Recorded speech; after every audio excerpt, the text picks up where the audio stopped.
നമ്മുടെ ഇന്നത്തെ വീഡിയോ നമ്മൾ വെള്ളക്കൊന്ന എന്ന് വിളിക്കുന്ന ക്ലെറോഡെൻഡ്രൻസ് വ്യതിയാനത്തിനെ പറ്റിയാണ്.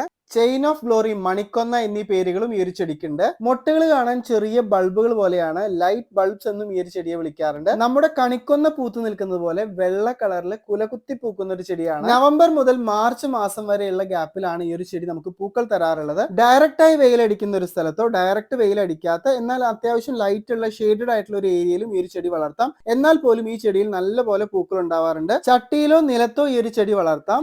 ഫ്ലവറിംഗ് സീസണിന് മുമ്പായിട്ട് നമുക്ക് വളം കൊടുക്കാം. മണ്ണ് ജസ്റ്റ് ഒന്ന് ഇളക്കി കുറച്ച് ചാണകപ്പൊടി, എല്ലുപൊടി ഇട്ട് കൊടുത്താൽ മതി. ഒരുപാട് വളപ്രയോഗത്തിന്റെ ഒരുപാട് കെയറിന്റെ ഒന്നും ആവശ്യമില്ലാത്തൊരു ചെടിയാണ്. സീസൺ ആകുമ്പോൾ നല്ല പോലെ പൂക്കൾ തരും. കമ്പ് മുറിച്ചു കുത്തിയും വേര് പൊട്ടി മുളച്ചൊക്കെയാണ് ഇതിന്റെ പുതിയ തൈകൾ നമുക്ക് കിട്ടുക. അപ്പൊ ഇതുപോലെയുള്ള നല്ല വെറൈറ്റി പ്ലാന്റ്സ് ഹോം ലീഫിൽ ഗാർഡൻസിന്റെ വെബ്സൈറ്റ് വഴി നിങ്ങൾക്ക് ഓൺലൈനായിട്ട് പർച്ചേസ് ചെയ്യാം, അല്ലെങ്കിൽ ഡയറക്റ്റ് നഴ്സറിയിൽ വന്ന് വാങ്ങാം. തൃശ്ശൂർ ജില്ലയിൽ കൊണ്ടാഴി എന്ന് പറഞ്ഞ സ്ഥലത്താണ്. അപ്പൊ അടുത്തൊരു വീഡിയോയിൽ വീണ്ടും കാണാം. Till then take care, by.